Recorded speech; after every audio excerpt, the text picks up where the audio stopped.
Can you take some Insta stories today? Yeah.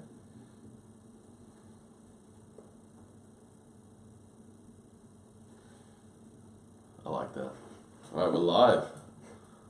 Hey guys, welcome back to another episode of the Podcast Strikes Back. My name is George and you're listening to the weekly movie show with the boys Connor. Hello. And Benny. Hi there. Guys, we're live streaming again. Oh god. The pressure is on. Gotta deliver that content. Connor, watch the racism today, please. So guys, it's been a long week. Let's catch up on what everyone has been watching. Yeah, so, why don't I take the lead? I finished up on the kind of road to Black Panther. So last we had talked, I'd kind of gone through phase 1. God, it's been a whirlwind. I've just watched so many Marvel movies over the last Iron week. Man 3, Thor Yeah, 2, yeah. Winter Soldier, Yeah, Age of Ultron. yeah. I actually, I don't know why, it seems as though a lot of people kind of hate on Age of They Ultron. really do. But I don't get it. I really like it. I love it to death. I think it's so good. I think it's better than Avengers. I'd almost be tempted to say that that's correct. Like it's such a solid film, and it's the same kind of situation I feel with Thor 2, The Dark World, because that movie gets also it's kind of the punching bag for the MCU, but at the end of the day, it's a solid film, and I think that it's one of those kind of avalanche of opinions where one person or kind of a set group of people don't like it, and then it kind of just spirals out of control. I think with the Dark World, it's less that it's people don't like it and more people just have forgotten about it. But I guess when it came out, people didn't like it, so... But it's a good one. We reviewed it not too long ago. It was nice to revisit that. Yeah, we've got all 3 of the Thor movies. We've got the reviews up. The trilogy. The trilogy. So that was good. Civil War, as always, is amazing. It's a miracle. It's so good, right? Ant-Man as well. That kind of those films, they just really hit the nail on the head there. I really love those films. Still haven't gone through Guardians or Doctor Strange. I think those are the only ones that we've missed. I'd be interested to see what your reaction is for Doctor Strange. Because that one I've kind of like mellowed out a lot since it came out. I think when it came out it's fairly positive, but over time I'm like, was that just really mediocre other than that fantastic opening sequence with Tilda Swinton? Yeah, that's the only thing that really stands out. The final battle. Yeah. I'd go one step over mediocre. I don't think that it's mediocre. But I feel like it suffers from the same thing that Thor 2 suffers from, which is that it contains story, in another word, which kind of doesn't give you the hits that a lot of the other ones do, where you get to see multiple heroes in them. It's also it's not the most interesting out of them all, but by no means do I think it's mediocre. So I pumped through then to kind of in order to get ready for Black Panther. And you got there. And we got there. We got to host the sneak peek of Black Panther on Wednesday. Our review is up, so give that a look or a listen. Trying to think. Oh, and I've also been going through The Office, The American Office. You poor soul. No, I think that it's you get people on both sides of the camp. Popular opinion nowadays, I think, is that the American one's better. What? Yeah, I know, it's kind of swung the other way there. You kind of get those two camps. You get those people that are like, the American one's better, and then you get the other ones that it just sounds more wanky. Be like, have you even seen the UK version? Just shut up. That sounds like you, George. Yeah. And don't get me wrong, I watched the UK version and I love the UK version. But I think you can enjoy the 2 versions. No. Pick a side. Yeah. And it's utter hatred towards the other one. It can't even be like, that one's like 1 point better than the other one. It has to be utter disdain. Yeah. I think there's just more to the American season. Just because it's got 7 seasons. Yeah. Ugh. But that wasn't because... And is that 24 episodes a season? Oh, no. Because the British one is not, 6. It's 6 not episodes a season. Long. 6 episodes of pure gold. Yeah. I'll be honest, I think that you know, the American Michael Scott is a very different kind of awkward. I hate the American Michael Scott way more than I hated Ricky Gervais. Really? Oh yeah. The I just can't imagine ever hating Steve Carell more than Ricky Gervais. is such a he plays such a despicable character. I mean, Ricky Gervais, I think, not only did he not have enough time to really build up, but there's something that's particularly grating about an ignorant American that's just like, it fits into the stereotype, and you have that stereotype behind the already... easy on the racism this week, man. Yeah. Yeah, sorry. Steve Carell really needs defense against me. Yeah, it might be coming back, right? There's rumors. There are rumors that he's coming back. It'd be interesting. I don't know. Fly in the studio. Oh god, shut down. Abandoned ship. Welcome to Australia. Yeah, but I'm about, oh god, I'd say season 3 or 4. And so far, yeah, I've just really enjoyed it. It's that kind of cringeworthy humor that I tend to have a hard time watching, which is difficult. Yeah. But yeah, it's good. How about you, Benny? Really hungover, and I can't remember anything about the past week or so. I know I watched Black Panther a couple times, so I'm just going to have to leave it at that, I think. Yeah. Nice, yeah. We'll get into it in the review, so Yeah. don't forget to check that out. For me this week, I watched Cloverfield Paradox. Hey! I did watch it, yeah. You watched it? No, I said you did watch it. Yeah. Can we talk full spoilers for this movie? Yeah, I guess we could, but If you give a shit, and you shouldn't, skip ahead a couple minutes. yeah, skip You're watching ahead. live, leave the room. Yeah. Yeah, man, like, I feel as a mini review, I once again, like, the beginning of it, I was, like, really wanted to love this movie. Like, I was like, fuck everyone who's giving it a bad review. Everyone hates Event Horizon. I love that movie. Like, just, like, let's do this. And... It was doing some cool shit. It was doing some cool shit, and then it just hit about a halfway point, and it really just took a severe drop. And you were like, they're not going to be able to reconcile any of this, are they? They're not even going to try.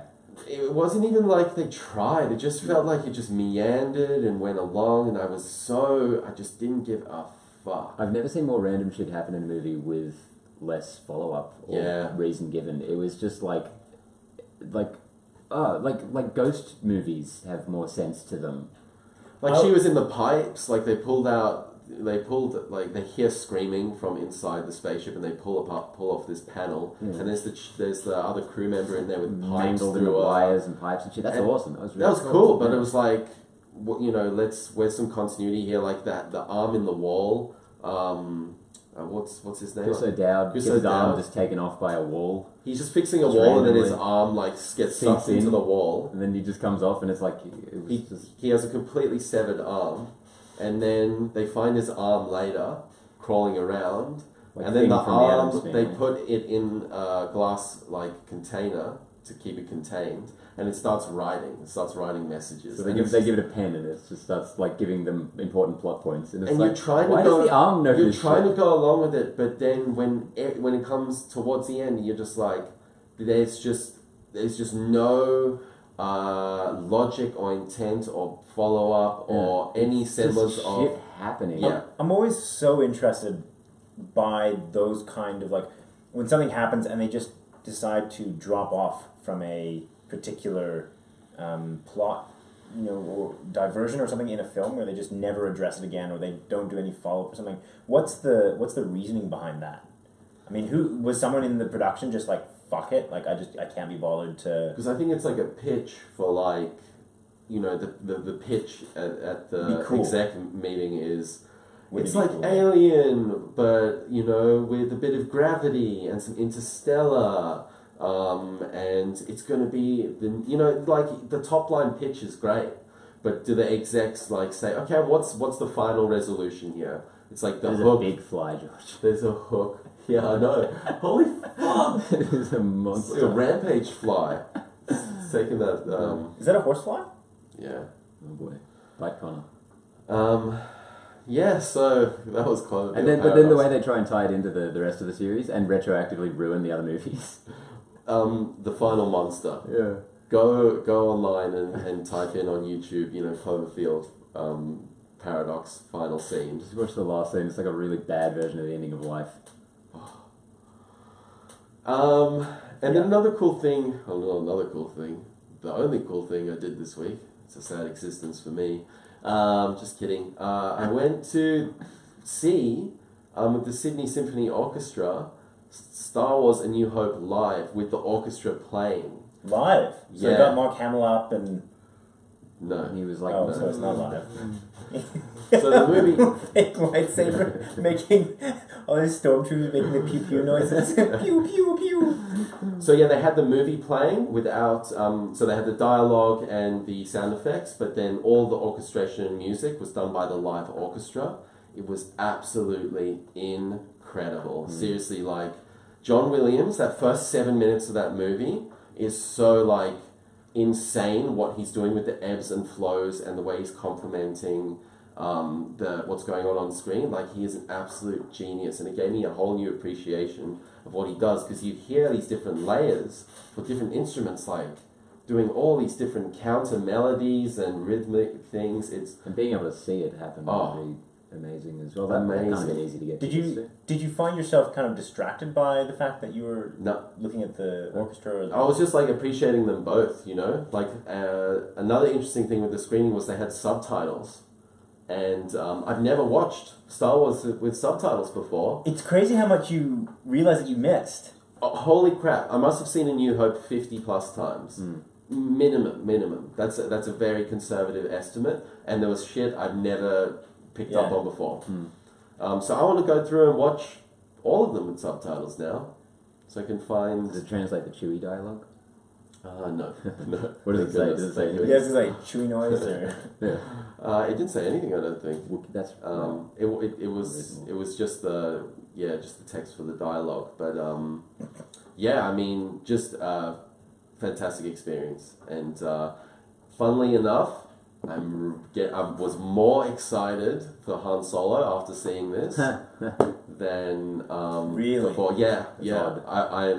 I'm pumped. It's very odd. It's given. It's because it's coming, so I know it's coming. So I'm like, I'm open arms to receive what it's going to be, and I'm pumped to like see what that's going to be. And there was like little hints, like we're going to find out about this, like maybe I never wanted to find out, but now it's coming out. Hey, I'm going to go along for the ride. It's like watching like an inevitable. It's just like a car going towards a brick wall, and you want to tell the guy to slow down, but he's just having so much fun in his car. He's just like, "This is awesome!" And you're like, "Oh well, let's see how this goes." We'll see how it goes. The faster you go, the more it's going to hurt at the end. Not too long until Solo. Anyway. We've got some news to talk about. Yeah, let's talk about the news. Why not? Are you okay with this first story? Because it's different. It's changed. It has changed. I'm doing it on the fly. Right. The story was Black Panther. Let's say what the story is. I want to know. Black Panther is currently tied for the highest rated Rotten Tomatoes rating of all time For a superhero film. For a superhero. You got so close. Oh, so close, yeah. With The Incredibles. I asked you before the podcast, are you ready? I'm ready, yeah. I was like I asked you and you times. laughed at me. So there we go. There's an inside look. Piss off. Yeah, it was sitting at 98%, which would have made it the highest rated superhero film. But The Incredibles was sitting at 97, and it just ticked down. So I think that you said it was, 300 reviews? Yeah, about that, just under. So it's probably going to stay right around there, I'd say. That's a pretty solid number, so yeah. Yeah, well, it was cool. It was at 97, then it actually went up to 98 after a couple more hundred reviews. They got to deal with those Australian trolls. Yeah. Yeah. So a lot of goodwill towards this movie, clearly. Yeah. And it is, a lot of love going around right now. Yeah. I want to hold my thoughts because we've got the review. Do it.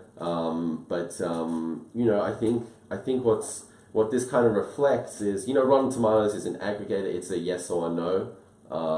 It's a good or a bad rating. So this doesn't mean it's an aggregate 97%. That just means 97% of reviews are positive. And I think that really shows how important this film is. And how ready the world was for it. Yeah, and it's just smashing at the box office as well. Yeah. And that's it, Benny. That's exactly it. The world was ready for this. Yeah. It's a different cast, and I'm so glad the movie is delivering on this front, which is it's just fantastic. Yeah, if nothing else, I think this is a good indicator that studios can do something a little bit different, just in terms of casting. I mean, like, that's been a huge thing. You know, just saying that the cast looks different. And that's not, you know, traditionally a lot of studios have said, well, we'd like to, but, you know, we need to be thinking about our bottom line type shit. And obviously you can have... You can have a big blockbuster movie that appeals to all demographics. It doesn't have to just be the standard. And they did a pretty... Jesus, that fly really is huge. It's massive. I'm scared. I'm not going to turn around. Yeah, and not only just in terms of kind of racial casting, but they also cast a good number of women in this as well. Yeah. Who knew that women could be in a movie? It's a bold choice. It's and I salute surprising. them. Surprising. More than one, in fact. Crazy. But I think Marvel's and I guess Disney in general, which is to say almost half the movies that are coming out now, but they're starting to make some steps in the right direction with that. And I think they're going to gain a lot of goodwill from people. They'll gain a lot of bad will from some very loud people. The flip side is we have to deal with all this. Oh, if there was a White Panther movie, holy imagine shit. imagine the outcry. Have you seen? If there was a Grand Dragon super. Yeah, have you seen that? There's a lot of trolls going around. Trolls. Posting fake pictures of being attacked at Black Panther screenings. Yeah, I saw saying that one that of because like I'm white, the I white got woman attacked. with her face busted up, and she was like, "I tried to go to a Black Panther screening." It's utter shit. It's crazy. It's crazy how determined people are to make this so. Force their agenda on others. Wait, what? Their gender. They're Peter Agenda. Dinklage in Bruges. They just think there's this oncoming Yeah. race war. Yeah. Bullshit. We're going to pick a side. Yeah. So I'm really glad that it's doing well. You mentioned that it is killing it in the box office. It earned $25.2 million in Thursday previews at U.S. theaters, setting a new record for a February release, which you said was... Double Deadpool's previous record. Yeah. Because 2016, everyone was saying, a movie coming out in February. Wow, this is doing so well at the box office. And for Black Panther to stomp on it and double it, that's massive, man. That's really not big. like edging ahead. That's taking the previous record and ragdolling it. Yeah. That's insane. It's tracking for $200 million for its opening weekend, which, if I'm remembering correctly, the original estimates like a long time ago were about $90 million for the first weekend. Wow. And then they bumped it up to like 160 or something just before release, and it's smashing the hell out. 200 million, we're talking like Star Wars Force Awakens money. Like The Last Jedi, I think, clocked in 120 or something like that. Like 200 million opening weekend, that's big dollars. What are the kind of numbers, or what are the kind of releases that we're talking that have hit those kind of numbers before? I think The Force Awakens is definitely up there for like a really strong opening weekend. Actually, I think I just read it's going to be the 8th highest, either first day or first weekend release. Wow. Yeah. I'd love to figure out like what kind of... Because Force Awakens makes a lot of sense. I suppose this in a lot of ways does as well, because you're starting to talk about a franchise that is seriously entrenched. And, people are just itching for that next installment. So. But it's ticked it on a number of fronts. Yeah, like this movie, all the hype for it doesn't really feel like this is obviously the last lead into Infinity War, but I feel like none of the hype or press around this movie has been like it's the next Marvel movie. It's all been like it's Black Panther. Yeah, no, I certainly get that. Because it really is a standalone movie for the most part. It is. In its execution. So, I was wrong on The Last Jedi. That's the second highest opening weekend, 220 million. Force Awakens, 247 million. So they hold the first, Star Wars holds the first two. Yeah. Very unsurprising. Yeah. Jurassic World, 208. Jesus. Then The Avengers, 207. And then Avengers Age of Ultron, 191. Captain America Civil War, 179. Crazy. Etc., etc. So the top 6 spots, just so we're clear, the top 6 spots are... No, top 7. 8. Disney. Top 8 are all Disney, except for Jurassic World, which is Universal. Oh shit, you're right, yeah. We're doomed. That's crazy, huh? That is a bit But you can crazy. see 200 million, that puts it at number 5 on the best of all time. the highest grossing opening weekends all time. I mean, that's pretty incredible. And I'm really excited to talk about it in the review. I just want to talk more about the film, so I feel like I need to move on. Well, it'll be up by now. If you're watching, which you're not is watching amazing live. because we haven't even recorded it yet. Yeah. The Matrix. I don't know why we let him be filmed. It's just, it's like one of those guys that gets like a microphone and then suddenly they feel like they're a pilot being like, what all the passengers? Like, oh, for fuck's sake. Ladies and gentlemen, this is a news story. Moving on. Chris Columbus has signed on to write, direct, and produce Blumhouse's Five Nights at Freddy's adaptation. Director of Mrs. Doubtfire and Harry Potter and the Philosopher's Stone. Home Alone 1 and 2. He wrote Gremlins, which is a big favourite of mine. Night at the Museum. Wow. That's quality. He's had some I actually liked Night at the Museum. Yeah, you would. Boom! Shit! This podcast is over. Yeah, like, you know, Christopher Columbus, he's a serviceable director, but, you know, when you look at something like the Harry Potter series, you know, he definitely set a decent foundation there. He's very vanilla, I feel, and then someone like Alfonso Cuarón comes on in Prisoner of Azkaban and just, you know, just brings it up to so many levels. So I think Chris Columbus, you know, he's a very safe choice. So you're saying Five Nights at Freddy's 3 will be really good? Well, I don't know anything about Five Nights at what this is. So it's a video game. It was a huge hit. Really jump scare heavy, very simple mechanics, but an aesthetic and characters that really caught on with the youth. That it's extremely popular. I'm surprised this didn't happen sooner, actually.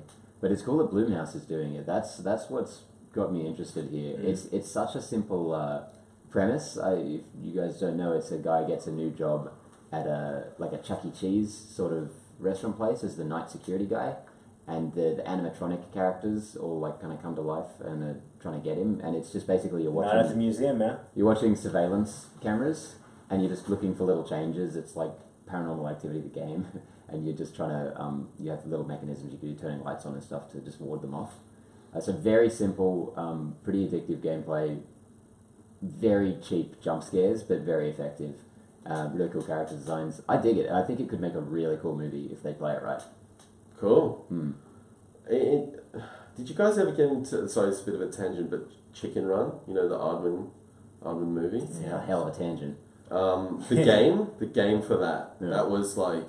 It had a little bit of, it was like a little bit creepy, you know, you had to sneak around and... Obscure. Yeah, I don't know, just like those sort of like scary games but for a kid. Yeah. You know, it's not like a Slender Man, you know, it's somewhere, it's digestible for a younger kid, but it's not, it's still a little bit edgy, a little bit scary. Yeah. Or a man-child, like you're saying. I'm going to say this game's scarier than Chicken Run. Yeah, definitely. So it is pretty full on, or it's like... It's, you know, it's not graphic or anything, as I said, it's just jump scares, but it's very atmospheric. It's tense, and it gets you. Gets you good. Well, will he be able to handle this? Do you think Chris Columbus is a good choice? I definitely agree with everything you said about Blumhouse. Yeah. They're really knocking it out of the park with you know, certain films, and this is interesting territory for them. I think their brand is strong enough that he'd be able to work within those confines to make something cool. Like he's you know, hit or miss to some degree. I don't think he's like the driving talent behind this, but as I said, he wrote Gremlins, which is something I think tonally could be work really well like this. From what you're saying, there seems to be a bit of overlap there. Yeah, just like almost like my first horror movie. Yeah. And something a bit cheeky, a bit funny as well. Yeah. The only problem I have that I could see with this movie is unfortunately in the title, because I was thinking as an adaptation you could maybe... Because one of the big issues with the game is like, why does this guy keep going back to work every day? With all these fucking things trying to kill him. So it's 5 Nights at Freddy's. I was like, an adaptation, man, if they did it in like one night, that'd be cool, but then you can't do that with the title. I feel like they could build it up. They could do like an anthology, just have like a different guy every night. But it's like, it's like Cloverfield, they're on a space station one.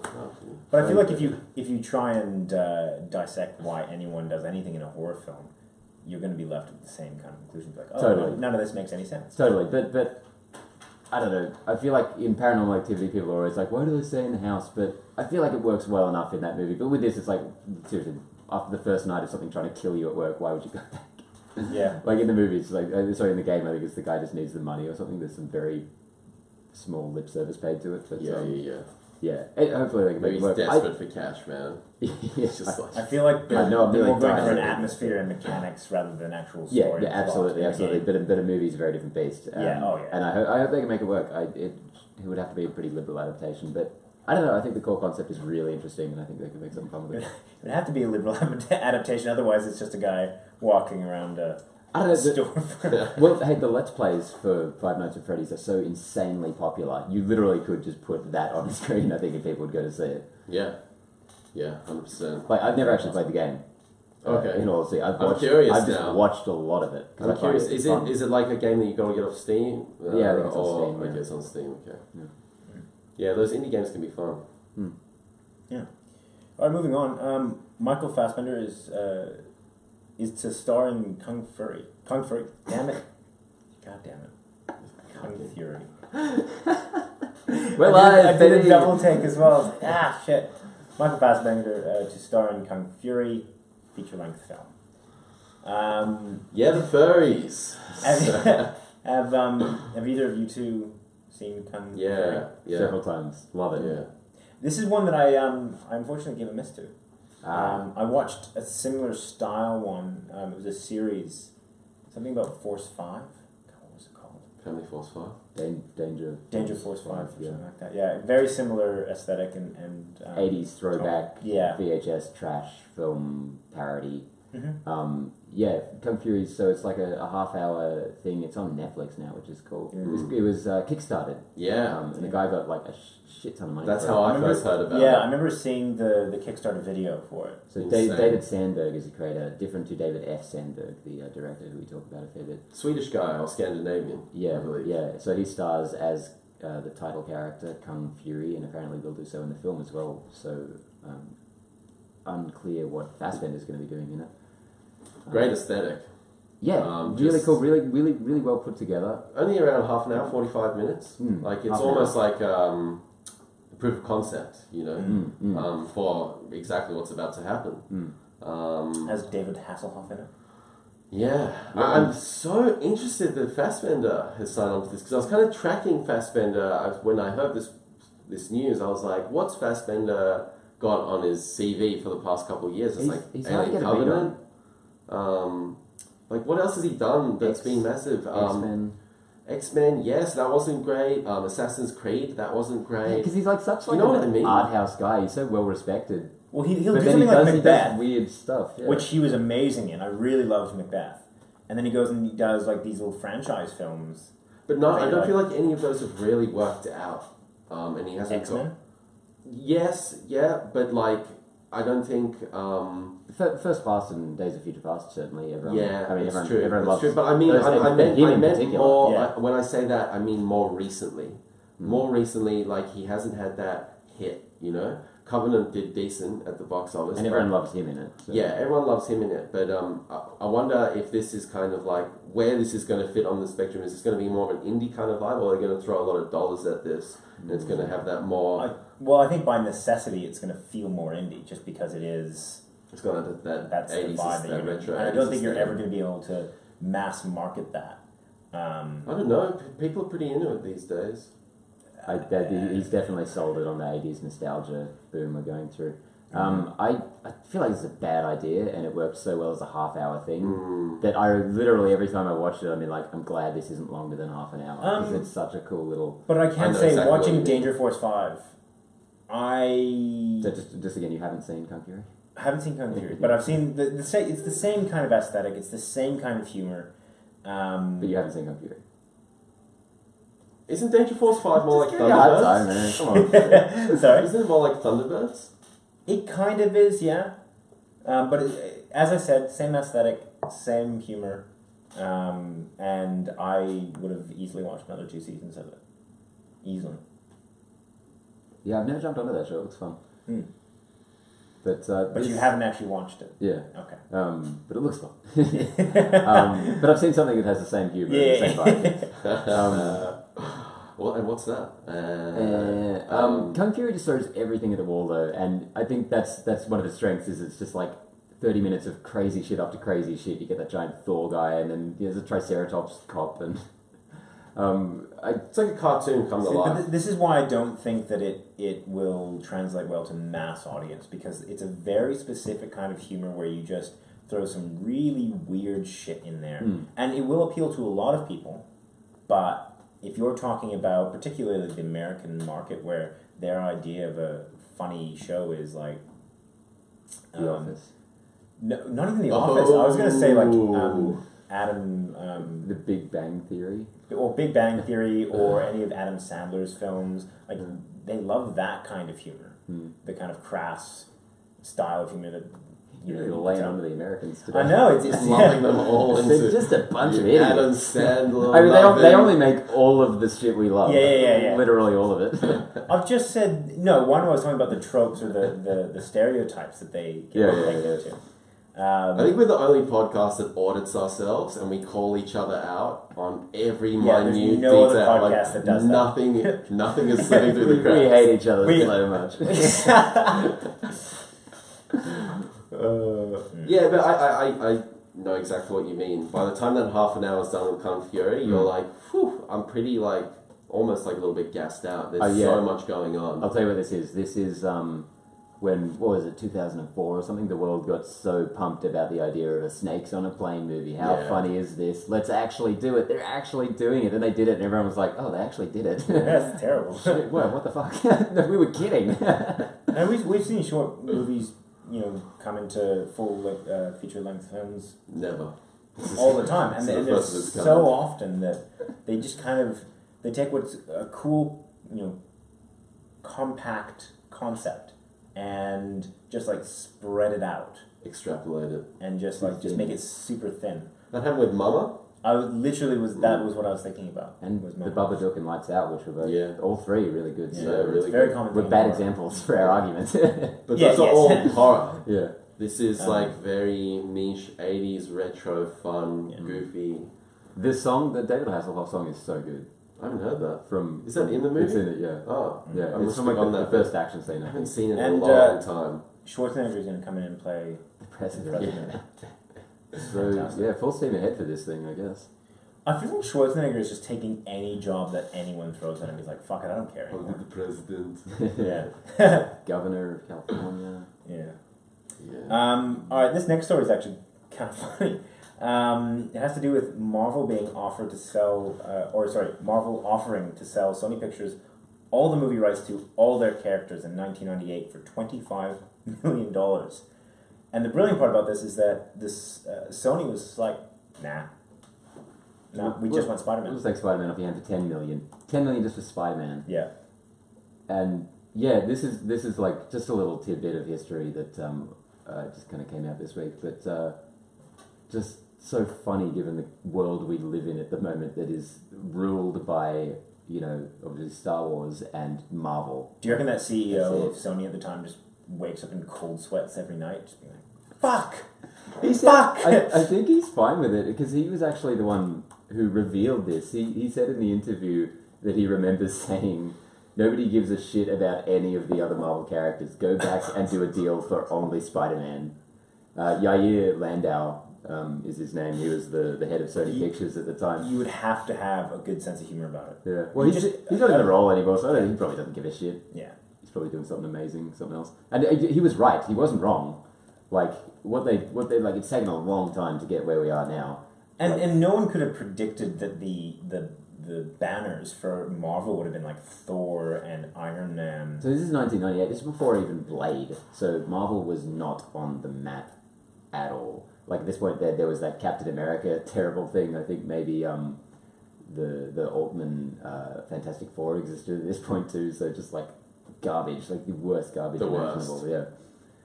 So yeah, this is before kind of X-Men came along and changed everything.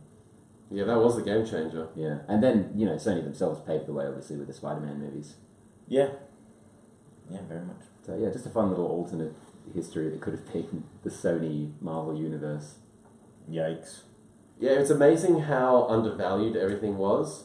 Back back in the day. Well, Marvel was at the brink of bankruptcy. Yeah, That's why they were selling off their So characters. Ike Perlmutter, they were licensing everything off. the dickhead who was in charge, who has just done the only thing Marvel's been doing wrong over the past like 10 years is because of Ike Perlmutter, and he was like desperate to sell. Like he was like 25 minutes, take everything, please.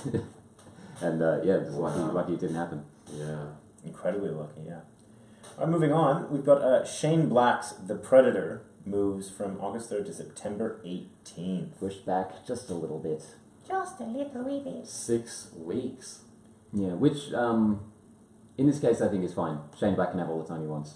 He's an auteur, he's a visionary, he's a genius, he's a mastermind.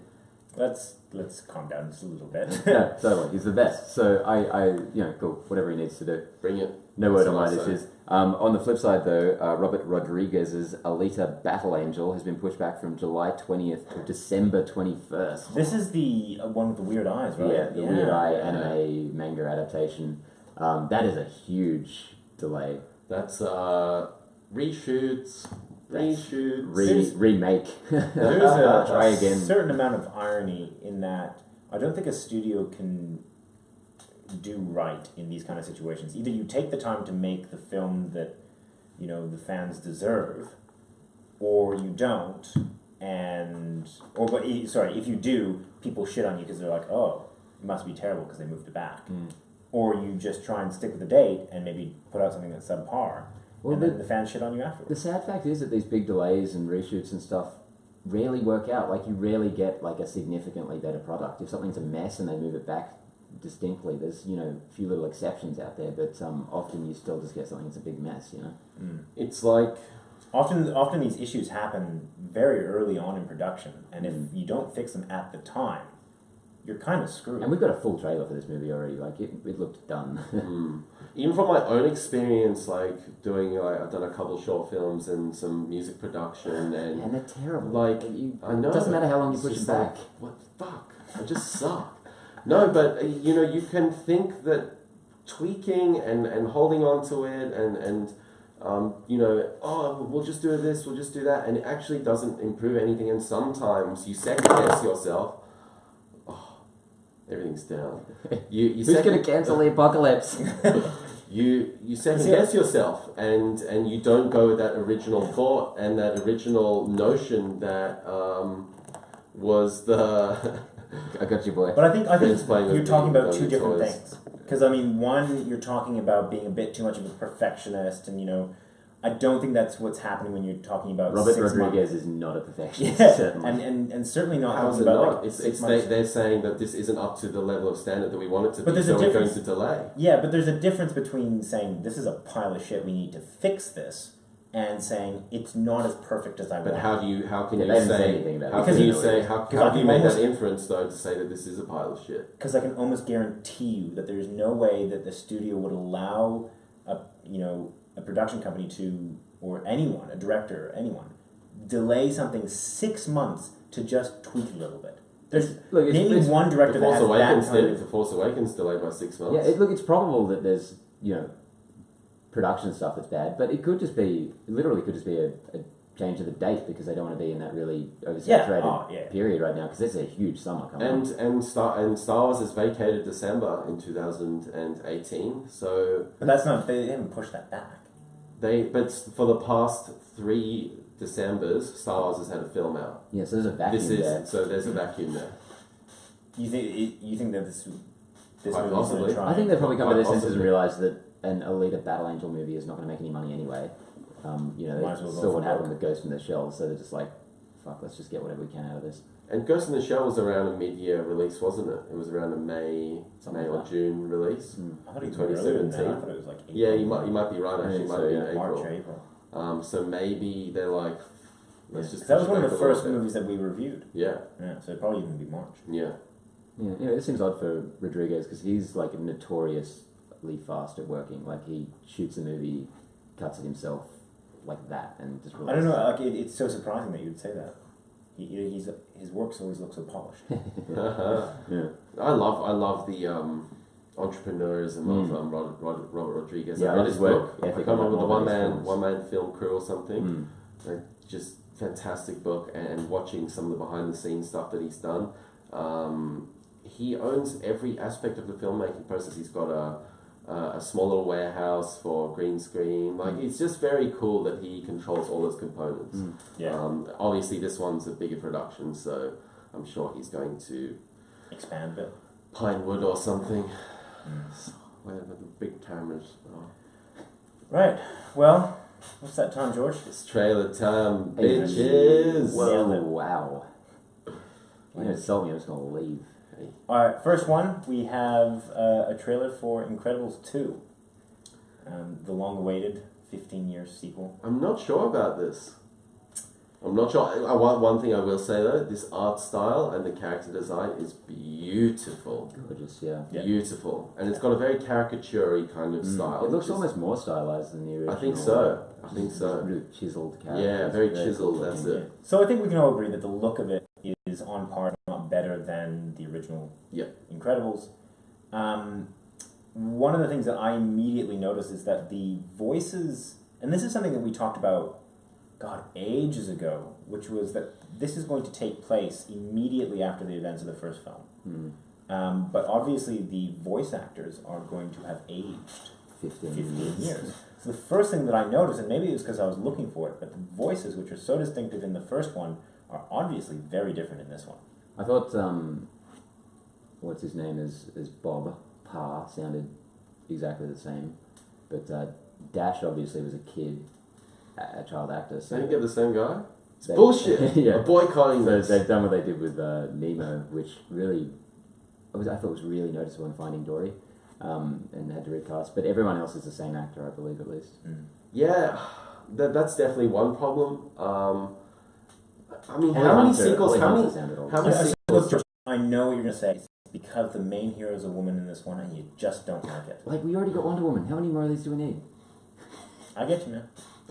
I've completely forgotten what my thought was because I'm so angry right now. How many sequels? This delayed? Like, how many sequels? Because in a live action scenario, if you do a film 15 years later, you have to write that into the story because to retroactively age people with whatever tech you have at that point in time that film's being made is probably not going to work out.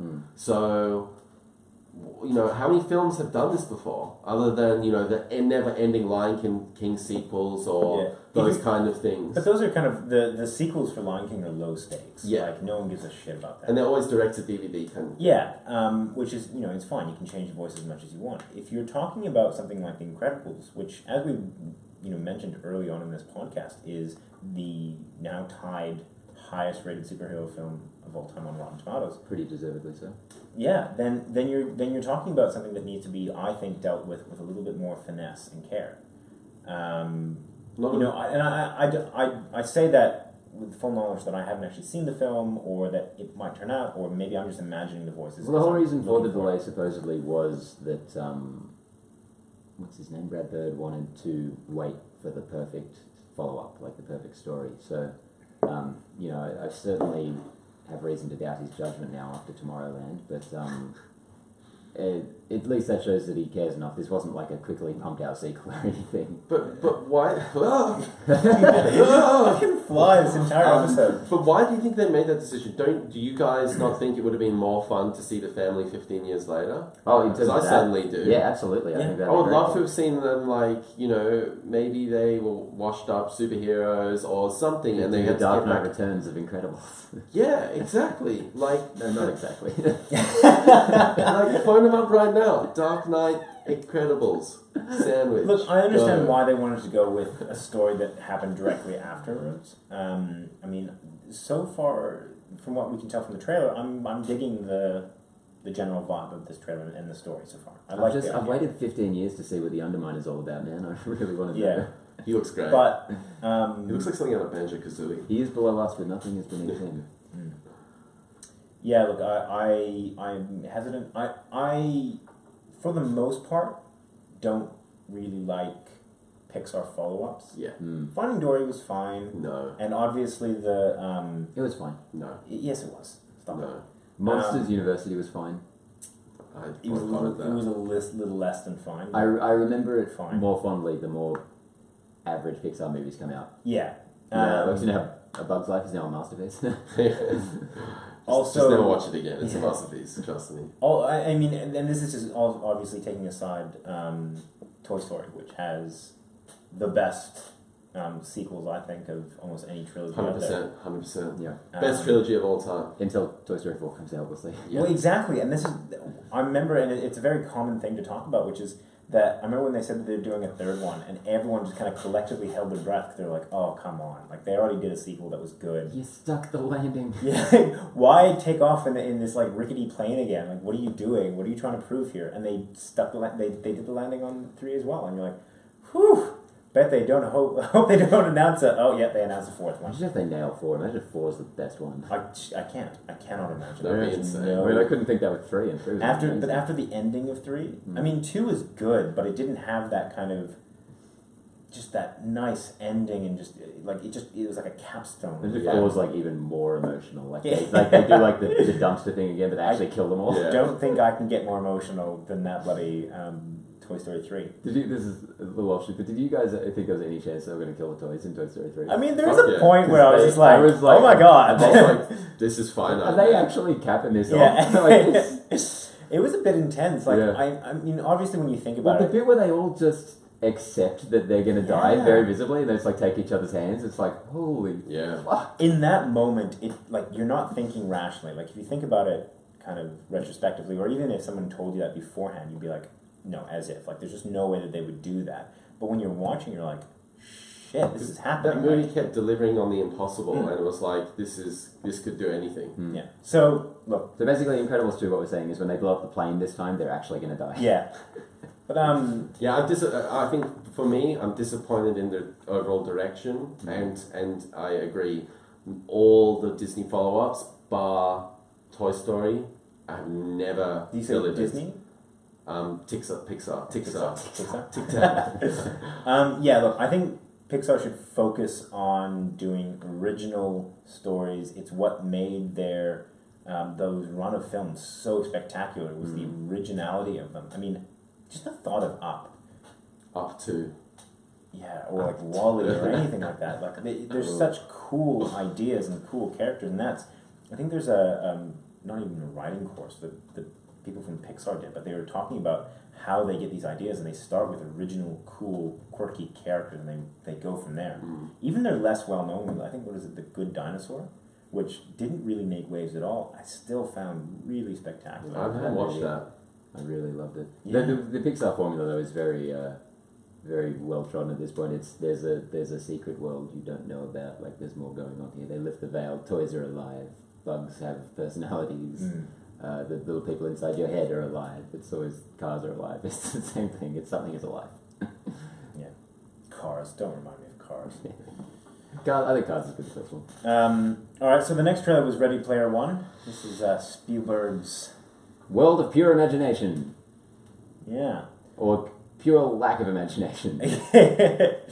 Copyright fucking hell. Ugh. There's just so many things on the screen at the same time. Yeah. There's a lot going on. This is very much a generic story by this point. Ugh. I have no from what this trailer showed me. The last trailer gave me a taste of the visual aspect of this. This one was supposed to give me that combined What's with at some stake? what's at stake, who are these characters, what's the story, and literally I couldn't tell you what his name is. I couldn't tell you the agenda. It's Wade. I couldn't tell you what's going on. Sounds like a superhero. I'm not invested in this whatsoever. I think Ben Mendelsohn will be a nerfed supervillain. He'll be a Krennic. No. Chucking a Krennic. Jacking a Krennic. I think that I This close. could probably tell you the storyline right here and now. I think that, what people will go to and what I think people are marketing for, what who's it produced, or who's it? the studio? Universal. What Universal is marketing is look, it's the Iron Giant, and it's all these cool little things that you love all in one place, and I think they're really relying on that. But I think that'll be their ultimate downside. Remember the Halo peoples in the spaceships? Remember Chucky from Child's Play? Remember Zaya's Giants? Remember Harley Quinn and the Joker? No, but now I want to know more. Yeah. Fuck, man, look, I don't want to get too social justice warrior-y, but I'm a hopeless cuck. Look, we were saying the world was ready for and needs Black Panther. What the world doesn't need is nerdy white kid saves the world by being a nerdy white kid and knowing more nerdy shit than everyone else. And I say this as a guy with a movie podcast, but fucking hell. Ty Sheridan, I'm just not into that like lead character. Like, just I get more references than anyone, so I'm the ultimate hero. Yeah, I don't know about that. That seems like The most widely Yeah, read comic book. That's what it is. That's wins. why he's the hero, because he's nerdier than everyone yeah. else. No, look, I'm fine with that. I don't know. I don't know where you're going with that, but like So we don't need another one of these. Yeah, well, I agree. We don't need another this story, which has been, just it's been done again and again and again. Spielberg and again. looks bored to me. The movie looks bored with itself. Yeah. Like, every trailer for this has made it look worse, I feel. I think they're looking for the spectacular visual. I think it looks good, though. I think this movie looks good. But it's not even looking good.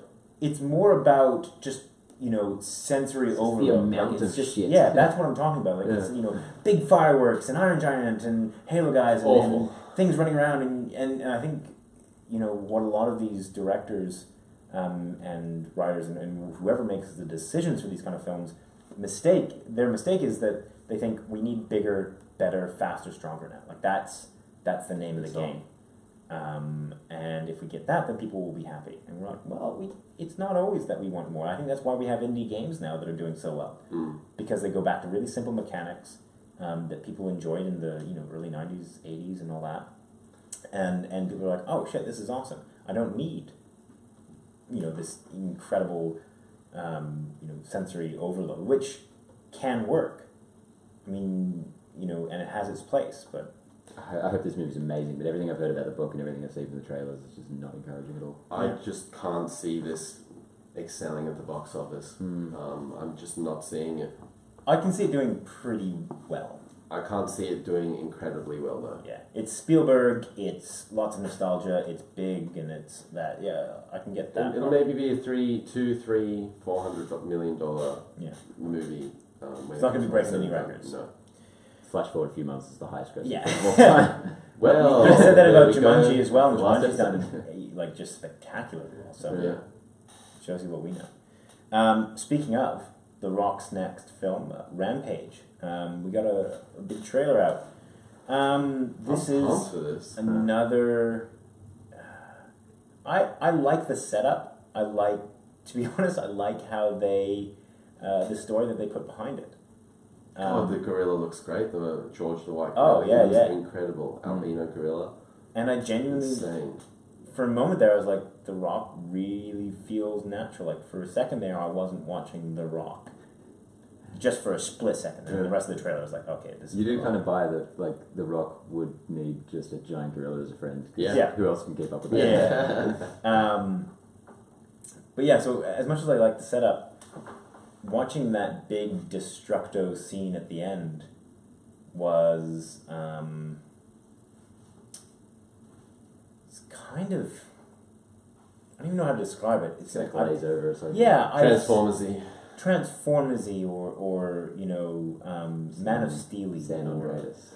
Yeah, I'm just like, it's once again, it's bigger and it's how can we destroy buildings and you're like. But it's funny that they're getting care. in King Kong versus Godzilla before the King Kong versus Godzilla movie we got coming up. Yeah. I like this a lot. The look of this, maybe I'm just biased because I played the game on the Nintendo 64. Shouldn't you be biased against it if you played the game? I'm just pumped. I'm just pumped that this is coming out. Yeah. I think it's ridiculous. I hate think that. it's ridiculous. I hate the fact that And the trailer looks good. They're going to get passed on the fact that some, fucking kid that played Rampage when he was a kid. Some fucking... And he's got some fucking movie podcast. Yeah, he's looking at this being like, lives in I'm going to Australia. give it a pass because I played a very loosely related game back in the day. That's such utter bullshit, and I don't think this movie should get a pass for that. If they kill the monsters at the end and they turn into little naked humans, then all is forgiven. Then it's okay. Yeah, I'm so not... as I said, I like the setup, but it gets to that, like, what I imagine is going to be the second half of this film, and I'm going to get so fucking bored. Yeah, I agree. The setup looks good though. The setup looks really good. And I love the idea of. They actually have some. I feel like with Rampage they could have gone so much more true to the game in terms of that really goofy, crazy style. And this is, I don't know. It seems to be riding the line between that and kind of a credible, trying to be a grounded story. Which means it's probably going to be very middle of the road in the end. And probably. But I don't know. I think it's going to be a discount Planet of the Apes. Is what we're looking at. It's a discount Planet of the Apes crossed with Transformers, King Kong, and Transformers. I mean, yeah. I'm actually completely on your side with this. I played the game a lot as well, and it's not related at all. But I think it looks cool. But see, that's why I'm annoyed. Because you enjoy that game. This has nothing to do with. No, that's what I'm saying. Yeah, I'm not excited because I played the game, but I do hope that they actually refer to the wolf and the lizard as Ralph and Lizzie. Yeah. I think that'll be fun. Yeah. Because they're gonna have that one scene where it really heavily references the game at some point, like all video game adaptations do. Gotta do like it. Battleship. Yeah, that's amazing. Oh God. Hey, if it's as good as Battleship, then fuck yeah, 'cause Battleship was horrendously bad and kind of hilarious. That movie.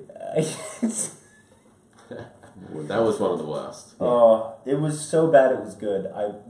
It went into, there's some movies that I'll watch which they just tip over that little point. Clash of the Titans is one. King Arthur, Legend of the Sword. Nope. Yeah. Battleship was one. It was so bad. It also has one of the most gaping plot holes I've ever seen in my entire life. Which is the whole mission was that there were the beamers from the transponders, whatever you want to call it, down on the island. I know too much about Battleship. And they're like, because I remember it so starkly, they're like, we need to get into this force field to stop it, otherwise they're going to beam up to the satellite and, contact their homeworld. And no one happened to think, like, why don't we just fucking shoot out the satellite that's just floating in space, or turn it off? I'm loving this is going on right now. So Battleship reviews up right now. Yeah. Check that out for more Battleship. We got commentary coming up later this week. Genuinely, I would do a review of that film. I think that would be hilarious. I'm not watching that again. Well, that's enough of Battleship. We're going to step on into the cantina in George's Star Wars corner. Sit on down, here's some Panther milk. Panther milk. George's Panther milk. Skull that down. So we got some Star Wars news coming at ya. Really exciting news. Star Wars Episode 9 hires Blade Runner 2049 art director Paul Inglis. And a couple things of note that he's done. Blade Runner 2049, Game of Thrones, Prometheus, Skyfall, Mission Impossible Rogue Nation. It's a good CV. I mean, this guy is just a master. He directs art well. Wellity. And just that credential, Blade Runner 2049, sign me up, man. Sign. Do you know what else jumped out to me is Skyfall, because that movie for me is just, you know what it is? It's a mastering in color palette. Yeah. That movie blew my mind when I first watched it, especially if you take all the stills and you condense them into a single line. Yeah. It's basically a rainbow. Entire chunks of that movie are, put into a color palette that's very, very distinct. Finite, yeah. Yeah. And I remember so, kind of vividly that the last half an hour of that movie is just, it's orange. It's just very, very... Oh, okay. Obviously, because everything's on fire. Yeah. But everything around it is just, it's got a palette of orange. It's,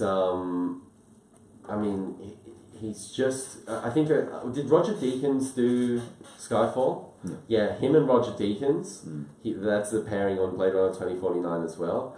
There's something to be said there. Get Deakins on a Star Wars. Oh, let's do it. Let's call him right now. I don't think that's going to be the case. I think JJ has that British guy that he always works with. Terrible. Just letting the team down, man. Come on. No, but he's incredible in his own way. I heard that half the time he forgets to take the lens cap off the camera. JD's like, come on, man. Yeah, how am I meant to get over 3 this lens? decades of this bullshit. How am I meant to get lens flares if you've got the cap on, man? Come on. But I think in terms of visual spectacle to look forward to, I think Star Wars Episode 9, we're going to see some really cool stuff. Finally going to get a good looking Star Wars film. We can always hope. Next story, Lucasfilm looking to move away from EA as the official Star Wars developer. So this is a rumor going around. Now, I'm going to call this one confirmed. yeah. So Todd Phillips, who is the Director of the Hangover trilogy. Sorry, not Todd Phillips, Tom Phillips. Just added 2 Ds there. Hey. I think he's the editor at Eurogamer. He said, here's the thing. This is in a tweet. He said, here's the thing. Mario Odyssey has sold more copies on the Switch than Star Wars Battlefront 2 on PC, PlayStation 4, and Xbox One combined. That's a fuck up. Now, that, when you're dealing with that level of IP with Star Wars, like, you need to be delivering, because Lucasfilm obviously aren't happy. They want sales. That game was a debacle. All the microtransactions and all that. Yeah, to give some context, EA has gotten a lot of hot water for this general loot box, I guess we can call it scandal, which is essentially taking gambling and marketing it to children. It's essentially, you pay money and you get a chance base to get a leg up in the game, or get different skins, or do whatever. There was a stat that came out, I think it's close to 10,000 hours to unlock everything in the game, or something like $2,000. That pissed off a lot of people. EA took out the loot box functionality before the release date, didn't do an awful lot to earn them any goodwill. They put it back in, I'm pretty sure later on anyways. Yeah, they did. When no one, when it wasn't worth making a stink over. Because I think at that point they just need to recuperate losses. Yeah. Not to mention, it's been like 5 years they've had the license or so, and they've made, a couple of Battlefront games? That's about it. Yeah. Star Wars, historically, has been pretty plentiful with games, and a lot of them have been amazing. Yeah, man. We've really been starved of that for a while now. EA has dropped the ball so hard on that license. Yeah. There's so much potential for these games, and I just don't think they... And so many that have gone down the toilet, like, what was it? Star Wars 13.